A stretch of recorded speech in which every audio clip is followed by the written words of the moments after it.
Yahweh nalela nalela nalela mingyo lelo pangusi pinzoli nanga. Toi qui fais toutes bonnes choses en son temps. Yes. Lelo pangusi pinzoli nanga. Si quelqu'un vient donner sa sémence, c'est ça la violence, c'est ça l'affaire de violer. Il vient te donner la sémence qui n'est pas de Dieu.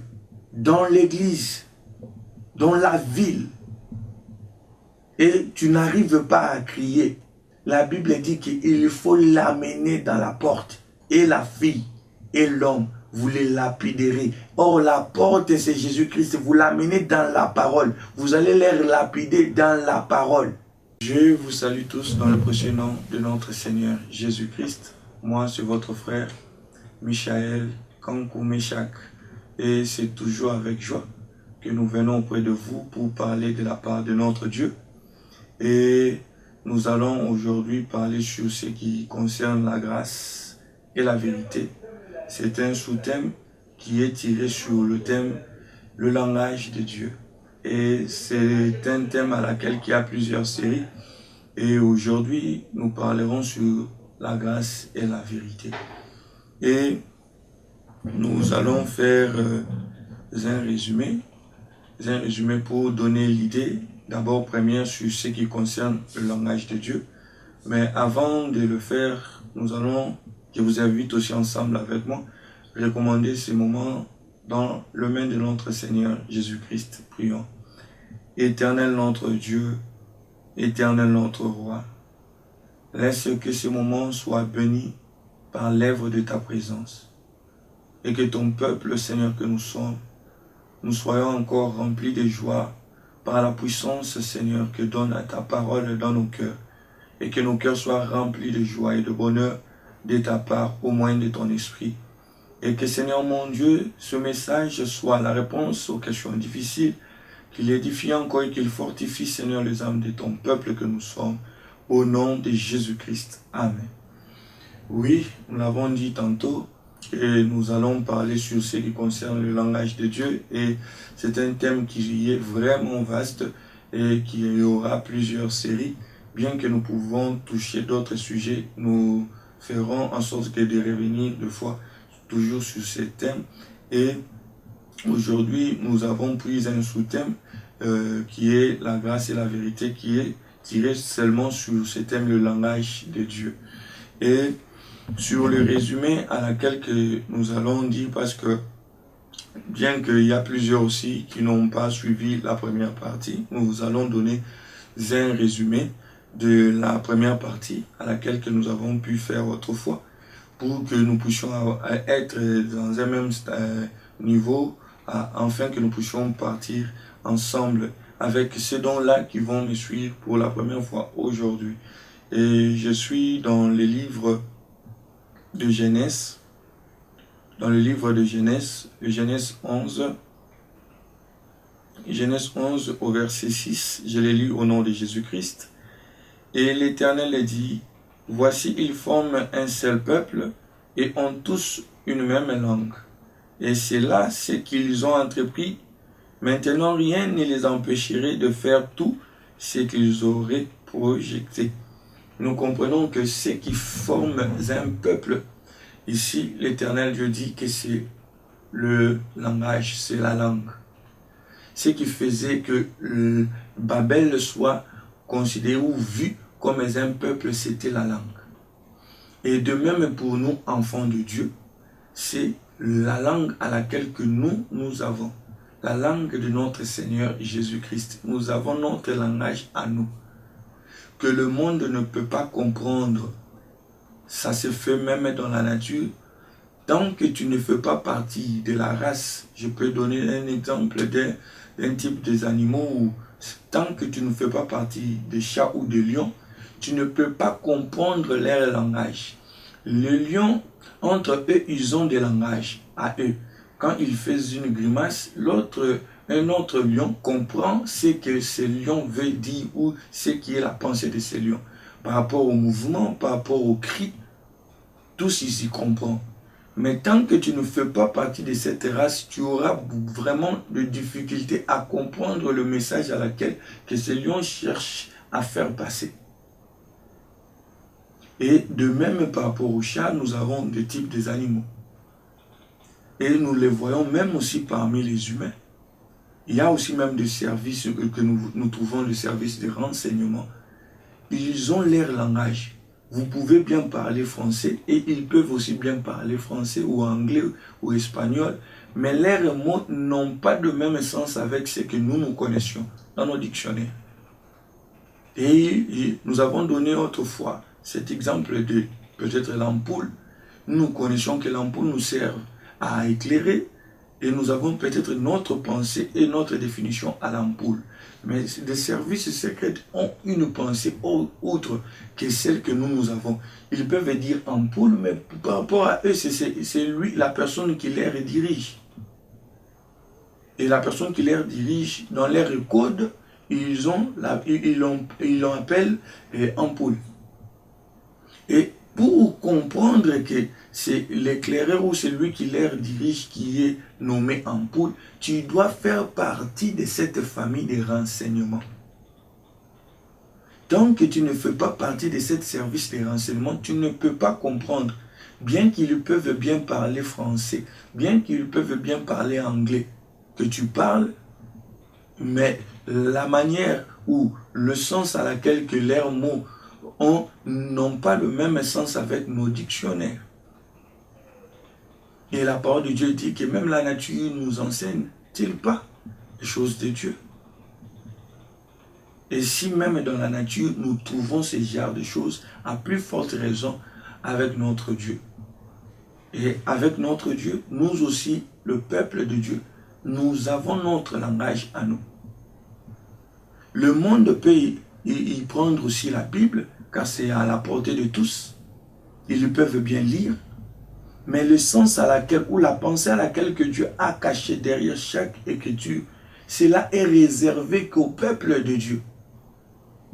Parce que tu ne peux pas dire que tu es du peuple à laquelle que Dieu a mis à part, qui est l'Église, et sans comprendre le langage de Dieu. Sans saisir la pensée de Dieu.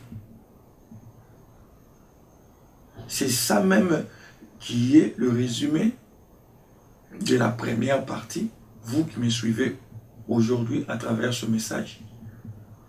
Avant que nous puissions entamer le sous-thème qui est la grâce et la vérité, nous comprenons que dans 1 Pierre 2,9, la Bible dit ceci, je l'ai lu au nom de Jésus-Christ. Vous au contraire, vous êtes une race élue, un sacerdoce royal, une nation sainte, un peuple acquis, afin que vous annonciez les vertus de celui qui vous a appelé des ténèbres à son admirable lumière. Nous comprenons que nous aussi, nous sommes une race élue, une nation sainte, nous sommes un peuple. Or, nous comprenons que par rapport aux Écritures, un peuple est défini par rapport à leur langue. Babel, ce qui faisait que Babel soit Babel, c'était la langue. Nous aussi, étant enfants de Dieu, nous avons notre langue à nous.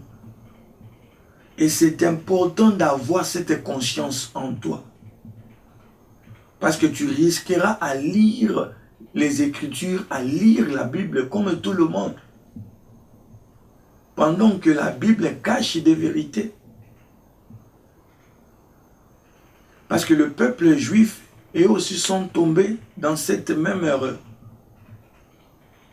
Il y discutait avec Christ, notre Seigneur, des Écritures. Et Jean 5,39 dit, Jésus-Christ leur dit, vous sondez les Écritures, croyant trouver en elles la vie éternelle. Nous comprenons que la vie est dans les Écritures. Mais ce sont ces Écritures qui rendent témoignage de moi. Ça, c'est Jésus qui le dit. C'est-à-dire, dans les Écritures, il y a quelque chose qui est caché. Il y a un témoignage qui est caché, qui est Jésus-Christ.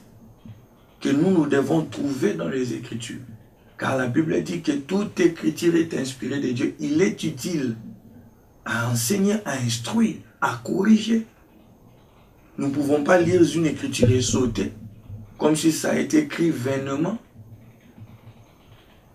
Nous ne pouvons pas lire les Écritures ici.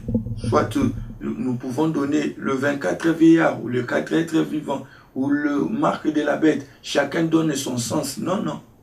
Étant un peuple acquis, une race élue, nous devons avoir la même pensée de ces Écritures. Et c'est ce qui fait que nous sommes de Dieu. C'est ce qui fait que nous sommes le peuple de Dieu. Et nous allons lire d'abord Jérémie. Jérémie 1. Jérémie 1. Jérémie 1. Je peux commencer au verset 5. Je descends jusqu'au verset 9. Je l'ai lu au nom de Jésus-Christ. Avant que je t'eusse formé dans le ventre de ta mère, je te connaissais. Mais avant que tu fusses sorti de son sein, je t'avais consacré, je t'avais établi prophète des nations. Je répondis, ah Seigneur éternel, voici, je ne sais point parler car je suis un enfant. Et l'Éternel me dit, ne dis pas, je suis un enfant, car tu iras vers tous ceux dont auprès de qui je t'enverrai, et tu diras tout ce que je t'ordonnerai. Ne les crains point, car je suis avec toi pour te délivrer, dit l'Éternel.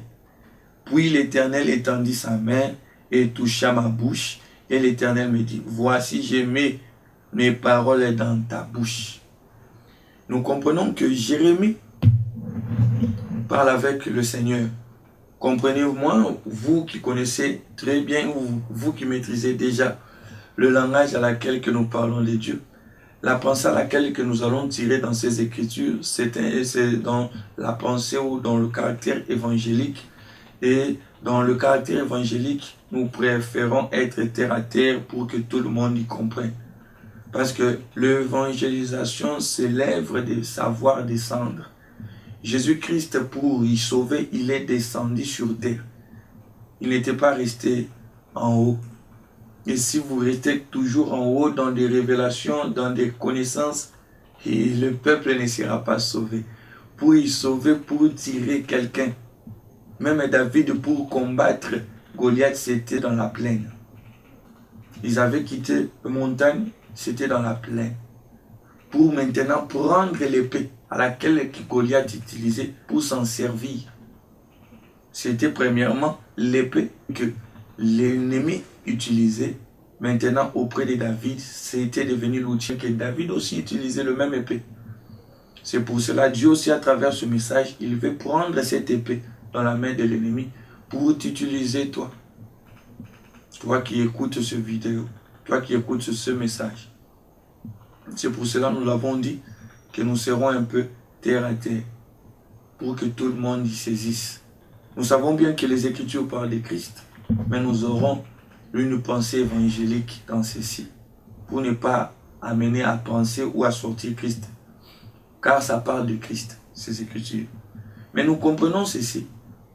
Jérémie, il rencontre l'Éternel, il dit à l'Éternel qu'il ne sait pas parler. Pendant qu'il y parlait déjà, il y parlait déjà un langage, mais il y disait à l'Éternel qu'il ne sait point parler. Pourquoi? Car il est un enfant. Il parlait, il conversait déjà. C'était par des mots qu'il conversait avec l'Éternel. Mais néanmoins, Jérémie dit qu'il ne sait pas parler. Mais il ne sait pas parler quel langage? Parce que quand nous avons lu et quand nous descendons jusqu'au verset 9, nous voyons que l'Éternel étendit sa main. C'est lorsque l'Éternel étendit sa main dans la bouche de Jérémie et il mit dans Jérémie sa parole. C'est-à-dire, Jérémie parlait, mais il ne parlait pas encore le langage ou parfaitement le langage de Dieu. Parce que le livre phare que nous avons utilisé et nous allons utiliser sur ces thèmes, se trouve dans le livre de Jean. Pour y bien saisir, livre de Jean 8, 48, nous allons beaucoup lire vraiment sur ce message. C'est pour nous aider à mieux comprendre. Je suis dans le livre de Jean 8, 43. Je l'ai lu au nom de Jésus-Christ. Pourquoi ne comprenez-vous pas mon langage? Parce que vous ne pouvez pas écouter ma parole. Nous comprenons que le langage de Dieu, c'est sa parole. Et il parlait aux Juifs. Pourquoi ne comprenez-vous pas mon langage? Parce que le fait de connaître une langue, c'est le fait de savoir l'écouter et le fait de savoir parler. Et écouter, pas seulement pour écouter, mais écouter pour comprendre. Et c'est en ce moment que tu peux converser. Et Jésus-Christ dit, parlez aux Juifs. Pourquoi ne comprenez-vous pas mon langage? Parce qu'il ne pouvait pas écouter quoi? Sa parole. C'est-à-dire son langage, c'est ça même, sa parole. Or, sa parole, c'est ça la vérité. Jean 17 dit, sanctifie-les par la vérité, ta parole est la vérité. Et nous comprenons que Jésus-Christ en parlant, il parlait qu'en parabole. Et le langage à laquelle que le Seigneur Jésus utilisait, ce n'était pas une langue à laquelle que tu peux saisir aussi facilement. Bien qu'il peut parler avec toi. Même Pilate, il demanda cela pour comprendre la parole à laquelle que nous disons. Parce que la parole, c'est ça la vérité. En d'autres termes, les Juifs ne pouvaient pas écouter la vérité.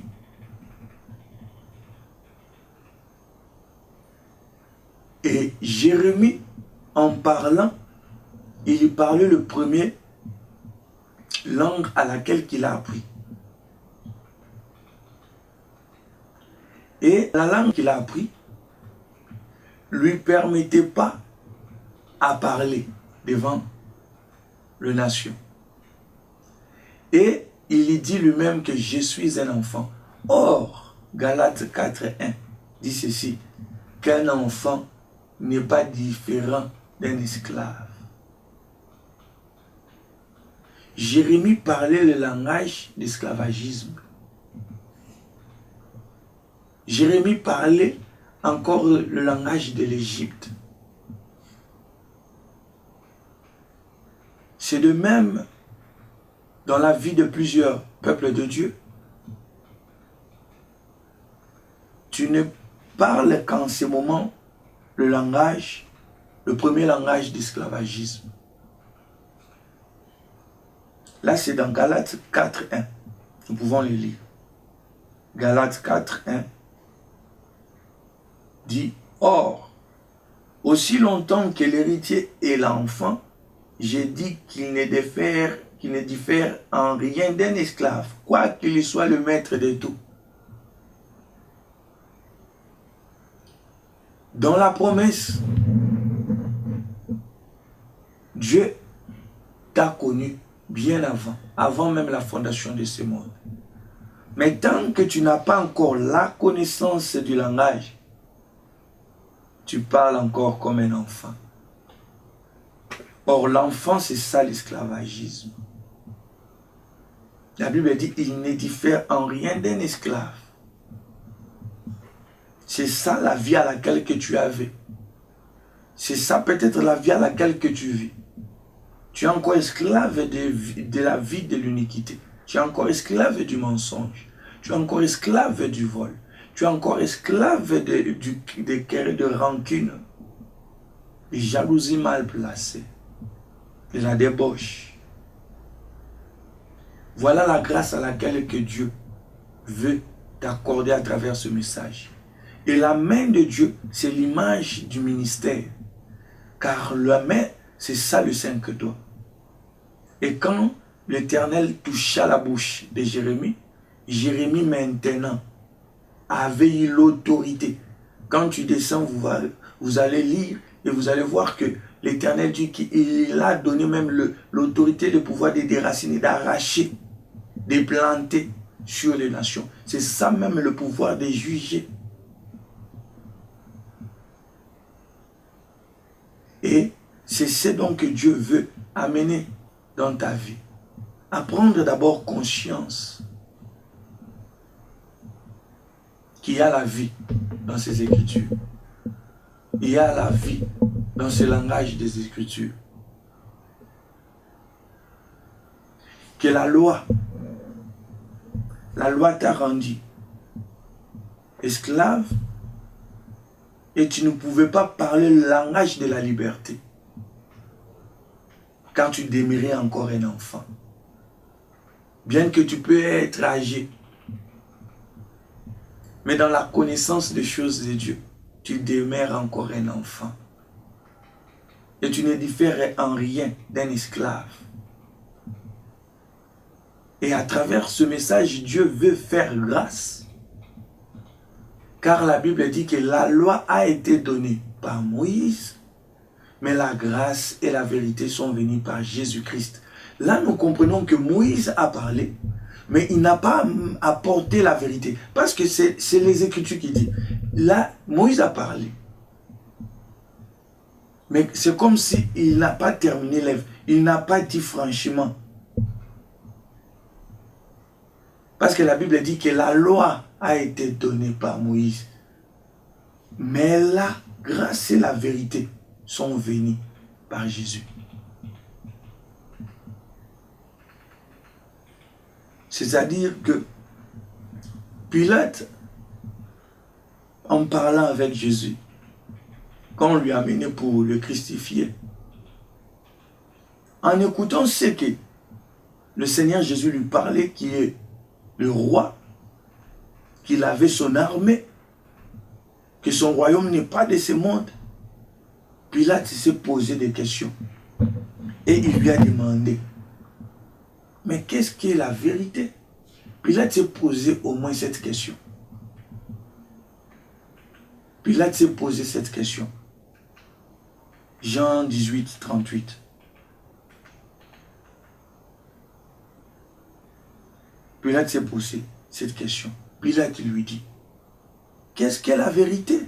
Après avoir dit cela, il sortit de nouveau pour aller vers les Juifs et leur dit, je ne trouve aucun crime en lui. Pilate s'est posé des questions.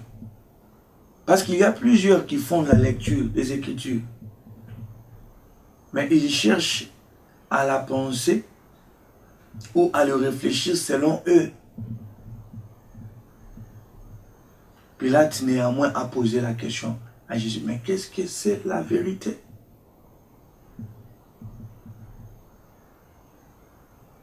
Parce que la loi n'a pas apporté la vie. Moïse lui-même a dit que il ne faut pas boire le sang parce que la vie se trouve dans le sang. C'est-à-dire il avait déjà interdit aux gens la vie. La loi ne faisait que faire demeurer encore les gens esclaves. La loi n'avait pas amené le peuple à s'affranchir.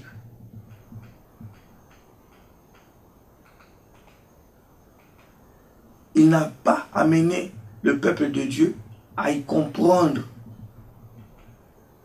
Or, c'est la vérité qui a franchi. Car le Seigneur le dit, vous connaîtrez la vérité et la vérité vous affranchira. L'affranchissement vient que au moment où on te parle de la vérité. Or, pour écouter la vérité, pour entendre la vérité, pour comprendre la vérité, il faut que Dieu te fasse grâce. Il faut que Dieu te fasse grâce. Delilah cherchait la vérité. Il cherchait la vérité à Samson. D'où vient ta force?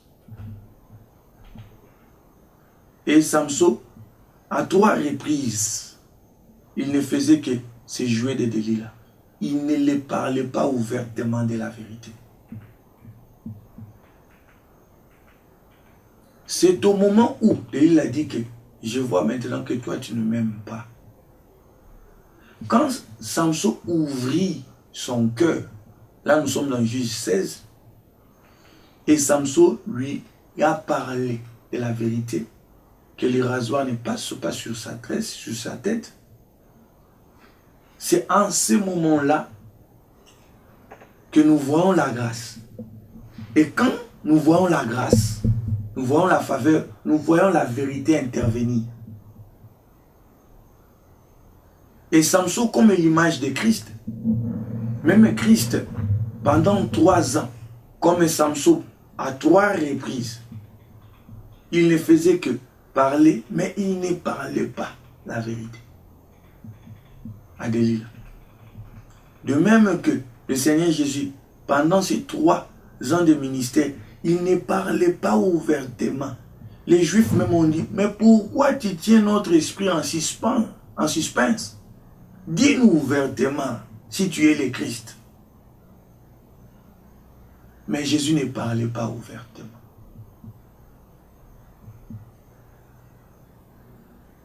Et Matthieu 13, 10 à 11, les disciples même l'ont compris et ils l'ont posé cette question.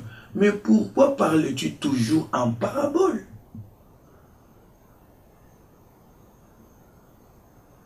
Là, nous allons les lire. Matthieu 13, le verset 10 à 11. Pourquoi parles-tu toujours en parabole? Les disciples s'approchèrent et lui dirent, pourquoi leur parles-tu en parabole? Jésus leur répondit, parce qu'il vous a été donné de connaître les ministères du royaume des cieux et que cela ne leur a pas été donné. Ce n'est pas donné à tout le monde d'avoir cette grâce et de connaître la vérité. C'est donné qu'au peuple mis à part. C'est pour cela que nous avons dit tantôt cela au début, que si tu es de Dieu, Dieu te dira ouvertement la pensée dont il cache dans chaque écriture. Il va commencer à t'amener. Premièrement, d'abord, à t'amener la conscience que derrière ces écritures se cache la vie. Se cache la vie. Et cela te permettra de ne pas s'envoler ou de ne pas palpiter devant chaque situation ou devant chaque parler ou devant n'importe quel évangile. Et c'est la grâce à laquelle que Dieu t'accorde, toi qui m'écoutes à travers ce message. Et si vous descendez dans le même chapitre de Matthieu 13, vous allez voir que Jésus parle encore du parabole des livrées et du blé. Mais il renvoya la foule. Là, nous sommes dans Matthieu 13. Matthieu 13. Je commence au verset 34 et je descends. Jésus dit à la foule, toutes choses. Jésus dit à la foule toutes ces choses en parabole. Et il ne lui parlait point sans parabole, afin que s'accomplisse ce qui a été annoncé par le prophète. J'ouvrirai ma bouche en parabole, je publierai des choses cachées depuis la création du monde. Alors, il renvoya la foule et entra dans la maison. Ses disciples s'approchèrent de lui et dirent, explique-nous la parabole des livrées du champ. Et c'est en ce moment-là que Jésus commençait à expliquer la parabole. Mais pourquoi? Il a parlé à tout le monde, dans la foule, il a parlé le parabole, mais l'explication, il n'a pas donné à tout le monde. Il fallait qu'ils entrent dans la maison. Et c'est seulement à ses disciples que Jésus-Christ a commencé à parler sur la vérité de la parabole des livrées du champ. Oui, tout le monde peut s'élever. Tout le monde peut faire le miracle. Parce que Moïse est venu avec le serpent. Pharaon aussi avec ces gens, ils ont aussi mis des serpents. Mais en ce qui concerne les secrets des choses de Dieu, Dieu les donne à la femme. Comme Samson, il avait que parler à sa femme. Et comme les Écritures nous disent que toute Écriture est inspirée de Dieu, nous pouvons lire Deutéronome. Deutéronome 22. Nous allons prendre un exemple pour nous amener à comprendre certaines choses. Deutéronome 22, je commence au verset 23. Et je descends. Je l'ai lu au nom de Jésus-Christ. Si une jeune fille vierge est fiancée et qu'un homme la rencontre dans la ville et couche avec elle, vous les amènerez tous les deux à la porte de la ville. Vous les lapiderez et ils mourront. La jeune fille pour n'avoir pas crié dans la ville et l'homme pour avoir déshonoré la femme de son prochain. Tu ôteras ainsi le mal du milieu de toi. Mais si c'est dans le champ que cet homme rencontre la jeune femme fiancée, il faut bien comprendre ces nuances. Pourquoi là-bas on dit dans la ville c'est la jeune fille vierge, mais dans les champs c'est la jeune femme fiancée. Et tous se sont fiancés quand même. Mais dans la ville, c'est une jeune fille vierge fiancée. Mais dans les champs, c'est une jeune femme fiancée. Lui fait violence et couche avec elle. L'homme qui aura couché avec elle sera seul puni de mort.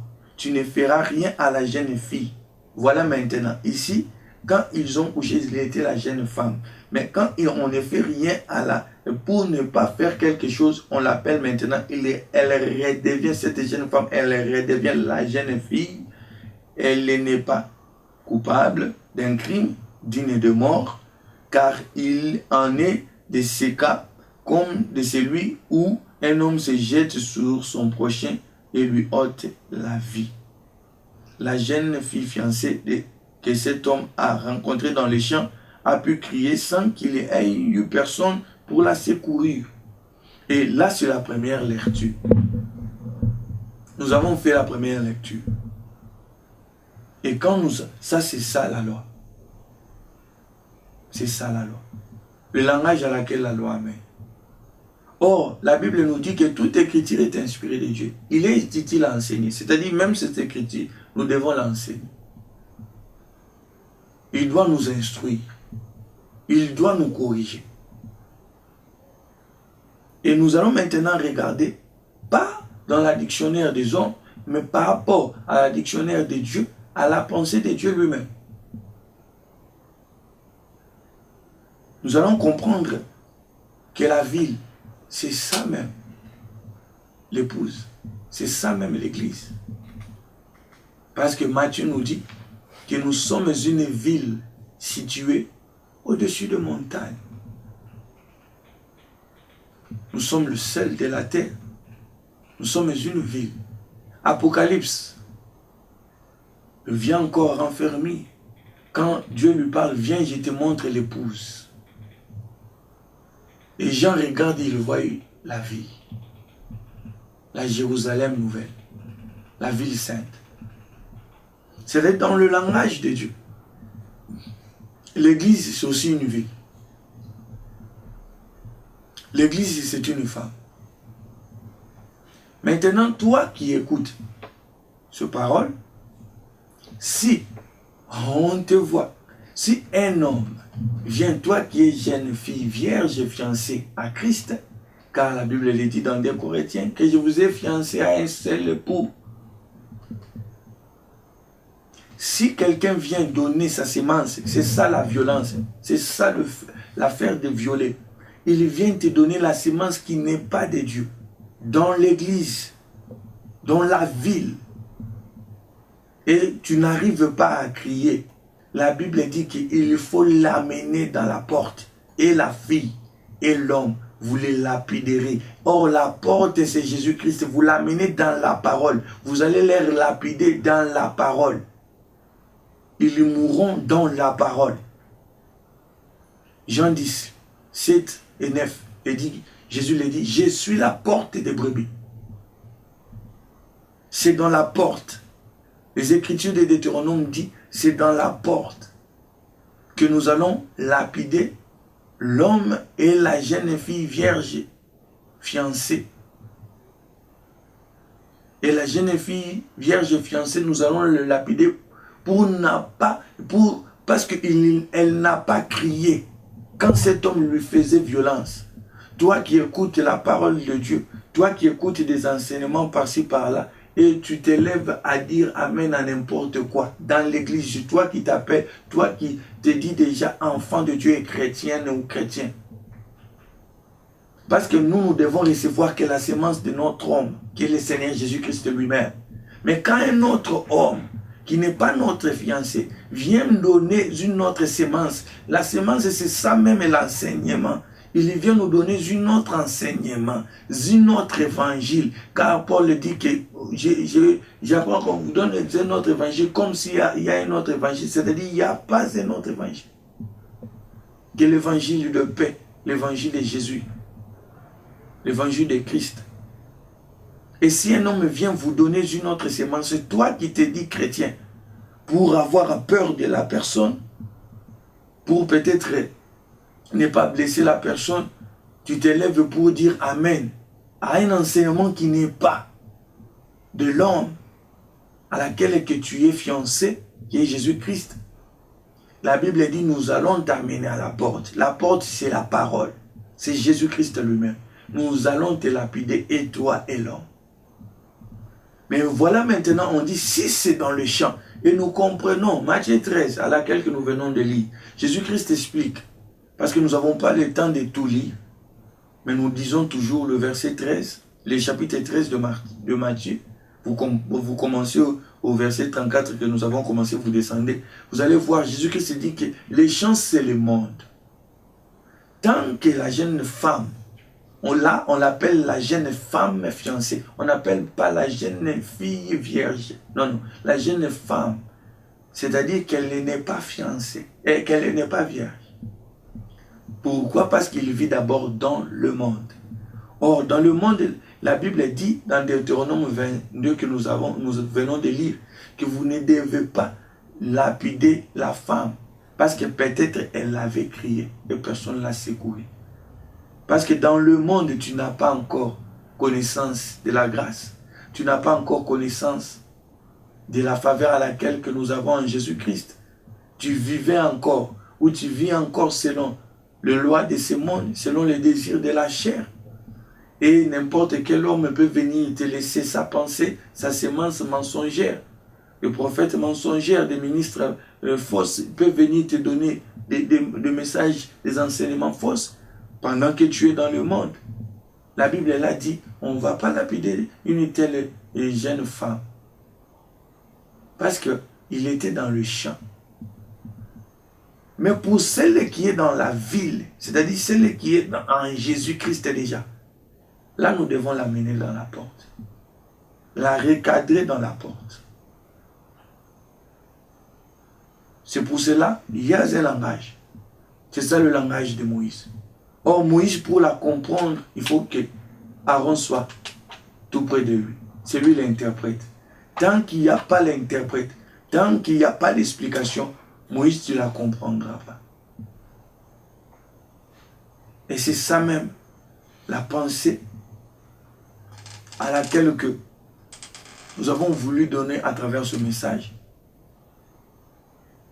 À amener encore plus nos cœurs à la conscience que nous devons avoir connaissance de ce langage à laquelle que Dieu nous parle dans les Écritures.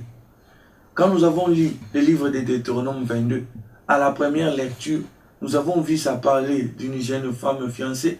Et là, tu ne vas pas comprendre qu'il y a l'église. Là, la ville, c'est l'église. C'est un peuple mis à part. Mais tu peux les lire selon les hommes. Et tu vas passer comme si ce sont des histoires qui ne sont pas utiles, qui sont des histoires passées. Mais à travers la grâce, quand le Seigneur Jésus-Christ vient maintenant nous parler ouvertement au moyen de son esprit, là nous allons comprendre que cette écriture nous est utile à notre édification. Pour ne pas dire Amen à n'importe quel enseignement. Toi qui es déjà en Christ, et toi qui ne l'es pas, à travers ce message, Dieu t'appelle et Dieu veut t'amener maintenant vers la maturité, à quitter de l'enfance pour la liberté. Et c'est la grâce à laquelle que Dieu accorde à travers ce message. Que chacun de nous ait conscience. Dans les choses de Dieu, il n'y a pas que de miracles, il n'y a pas que des guérisons. Cela suit et accompagne l'œuvre du ministère. Mais il n'y a pas que cela.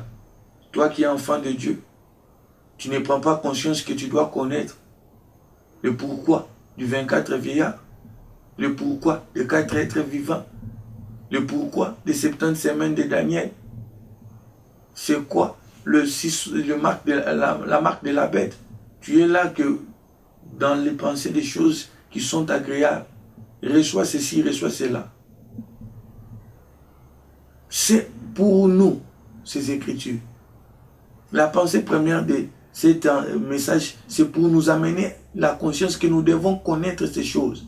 Si Dieu te cache encore ces choses, il faut pleurer devant lui. Afin que Dieu commence à nous parler ouvertement.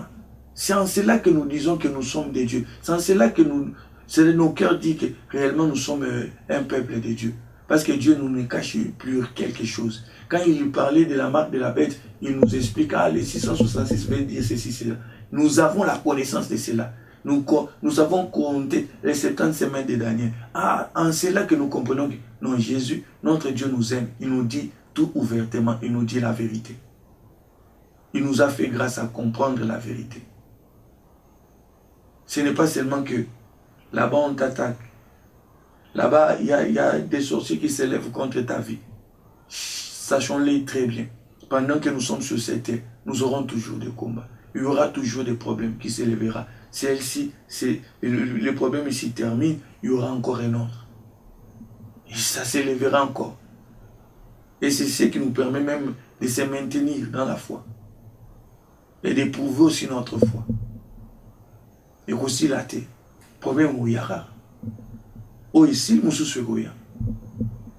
Mais c'est notre attitude de persévérer. Au moyen de quoi? Au moyen de la connaissance à laquelle que nous avons dans les Écritures. Parce que tu peux lire les Écritures. Tu vois, le vin réjouit le cœur. Où est le lit? Ok, mais la vigne. Or que nous avons aussi notre définition de vin. Le vin qui nous rend ivres. Le vin qui est notre Seigneur Jésus-Christ, qui est son esprit. Et c'est le véritable vin qui nous a réjoui le cœur. C'est ça le vin de Cana. Parce que le premier vin n'avait pas réjoui. Mais le vin de Cana, quand Jésus-Christ a donné, c'était le vin qui a réjoui tout le monde au festin. Et même celui qui distribuait a dit, mais on sert d'abord le premier vin, le vin qui donne l'ivresse. On commence par ça. Mais vous avez donné un vin qui ne nous rend pas ivres en premier. C'est ça, le vin de l'amour. Le vin que le cantique parle. Et toi qui ne saisis pas en premier, tu croiras que ça vigno, ou elle comme la vigno, et yoana ivrogne. Mais ivrogne selon la chair. Mais nous aimons être des ivrognes selon l'esprit, selon le Saint-Esprit, selon les Écritures, selon l'amour que donne la puissance de la parole de Dieu en nous, dans nos cœurs. C'est pour cela même, Paul le dit, ne vous enivrez pas du vin, mais soyez au contraire remplis du Saint-Esprit. C'est ça notre ivresse. C'est ça le langage de Dieu. Et quand tu comprendras qu'il y a une pensée derrière chaque écriture que notre Seigneur parle, même dans des virgules, même pour... C'est pour cela que nous avons un peu utilisé, pris un exemple. Pourquoi là on parle d'une jeune fille vierge ici, jeune femme fiancée, tout a un sens. Et nous parlons cela, c'est pas par précipitation que nous voulons vous amener pour comprendre tout à la fois. Même à nous, Dieu nous fait toujours grâce. Et c'est petit à petit que Dieu nous amène à comprendre. Mais premièrement, il faut avoir cette conscience que nous devons comprendre ça à nous. Dieu l'a réservé pour nous. Et nous devons avoir l'amour de connaître. Car Jean 3, 17,3 nous dit, « Or la vie éternelle est qu'ils te connaissent. » C'est-à-dire la vie éternelle que nous avons, que nous cherchons. La vie éternelle que Jean 3, 16 parle, c'est à travers la connaissance. C'est dans la connaissance la vie éternelle. C'est bien de jeûner, c'est bien de prier, mais c'est d'abord dans la connaissance des Écritures. Et là, tu peux bien jeûner, tu peux bien prier selon la parole de Dieu. Car tu auras un bagage. Tu auras une connaissance à comment faire. À comment porter des armes de combat à laquelle Ephésiens 6 nous parle. Tu comprendras quel est le cuirasse de la justice à laquelle Paul parle. Pourquoi Paul commence avec la vérité? Or que quand on s'habille, on commence d'abord par le vêtement. Mais pourquoi Paul dit il faut se revêtir en premier? D'abord la ceinture, la vérité dans nos reins. Pourquoi on commence par la vérité? Pourquoi on commence par la ceinture? Parce que naturellement, nous, les humains, nous commençons par le vêtement et puis nous mettons la ceinture. Mais Paul dit revêtez-vous des armes spirituelles. D'abord, il commence par la ceinture au rein. Parce que le rein, c'est ça la force de l'homme. Il faut que la vérité vienne briser ta force. Vienne briser ce qui était auparavant dans ta vie. Viens te rendre faible. La vérité doit rendre ton toi ancien faible. Qui prend possession de tout ton être. Sans ce moment-là, que tu peux t'élever pour combattre les dominations des principautés. Parce que tu ne peux pas combattre dans le mensonge. Tu dois combattre dans la vérité. Vraiment, nous pouvons t'en parler. Et nous croyons que nous aurons encore, si Dieu nous fait grâce, une autre série, surtout toujours sur ces termes, sur le langage de Dieu. C'est vrai, peut-être la vidéo qui va suivre ne parlera pas forcément de cela, mais nous allons toujours commencer à revenir. Quand Dieu nous fait grâce et nous donne encore une fois de plus un message à venir partager ensemble avec vous. Vraiment, s'il y a des questions à poser, vous allez nous poser sur le numéro qui s'affiche au bas de vos écrans et nous allons toujours répondre par la grâce de Dieu ou sur notre compte Facebook Michael Kankou Meshak. Vous pouvez aussi nous poser des questions, même sur WhatsApp, même sur Facebook. Nous allons toujours répondre par la grâce de Dieu, par la grâce à laquelle que Dieu nous a accordé, et nous suivre toujours dans la chaîne AS Info 243 et sur la page aussi Facebook Parole du Christ. Et c'est là aussi que nous postons nos vidéos et vous pouvez aussi suivre ce qui était déjà passé autrefois. Que Dieu nous bénisse tous dans le nom de Jésus-Christ. Amen. Si quelqu'un vient donner sa sémence, c'est ça la violence, c'est ça l'affaire de violer. Il vient te donner la sémence qui n'est pas de Dieu. Dans l'église, dans la ville. Et tu n'arrives pas à crier. La Bible dit qu'il faut l'amener dans la porte. Et la fille et l'homme, vous les lapiderez. Or, la porte, c'est Jésus-Christ. Vous l'amenez dans la parole. Vous allez les lapider dans la parole. Yahweh, nalela, nalela, nalela, mingyo. Lelo pangusi pinzoli nanga.